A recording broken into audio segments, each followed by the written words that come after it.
안녕하세요. 화랑입니다. 이번 시간에는 기타 소득과 사업 소득에 대해 알아보겠습니다. 강의료나 원고료, 프로그램 개발비 등을 지급하거나 받을 때 기타 소득이나 사업 소득으로 과세되는가에 따라 과세 금액이 달라질 수 있다는 사실 알고 계신가요? 세액을 징수하는 방법은 크게 원천징수 납부만 하면 되는 분리과세, 원천징수 후 종합소득에 합산하여 세액을 다시 계산하여야 하는 종합과세로 나눌 수 있습니다. 분리과세는 이하소득처럼 원천징수로 과세가 끝나는 납세 방식입니다. 예금 이자 받으실 때 원천세 공제 후 이자 받으시죠? 그리고 그 소득 다시 연말정산해서 합산하지 않으셨을 겁니다. 이처럼 원천징수로 납세 의무가 종료되는 방식을 편의상 분리과세라고 부르는데 기타 소득이 분리과세에 해당됩니다. 반면 월급 받을 때 원천징수하고 1년마다 연말정산하시죠? 그건 원천징수하여 예비적으로 납부하고 각종 종합소득을 합산해서 누진세율 적용하여 확정된 세금을 재계산하는 종합소득 과세 방식입니다. 사업소득이 종합소득입니다. 자, 그럼 기타소득과 사업소득에 대해 알아볼까요? 소득세법은 기타소득으로 구분해야 할 소득과 사업소득으로 구분해야 할 소득을 열거하고 있습니다. 기타소득은 일시적으로 발생한 소득인데 전업 강사가 아닌 사람이 받는 강의료, 전업 작가가 아닌 사람이 받는 원고료 등은 기타소득입니다.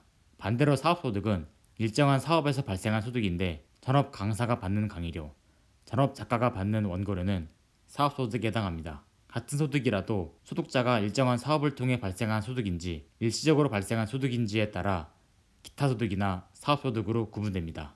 기타소득이든 사업소득이든 소득을 위해 발생한 비용이 인정되는데 기타소득은 기본으로 수입금액의 60%, 사업소득은 소득금액에 따라 단순경비율 또는 기준경비율에 의한 기본 비용이 인정됩니다.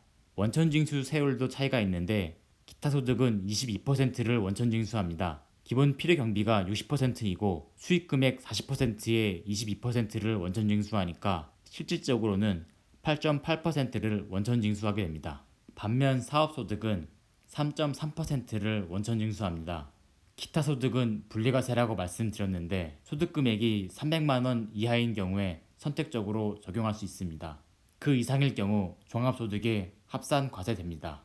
사업소득은 무조건 종합과세됩니다. 또한 소득금액이 5만 원 미만일 경우 기타 소득은 소액이라 과세하지 않으나 사업소득은 그런 규정이 없어 과세됩니다.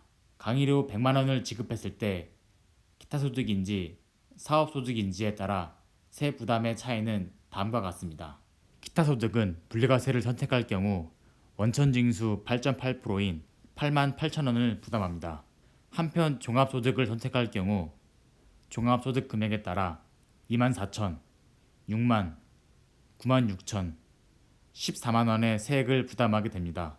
반면 사업소득일 경우 단순경비율 60%, 기준경비율 20%로 가정 시 2만 4천, 6만, 12만, 19만 2천, 24만, 35만 원의 세액을 부담하게 됩니다. 지금까지 기타 소득과 사업 소득에 대해 알아보았습니다. 이것 외에 세무나 회계에 대해 궁금한 사항이 있으면 댓글로 알려주시기 바랍니다. 감사합니다.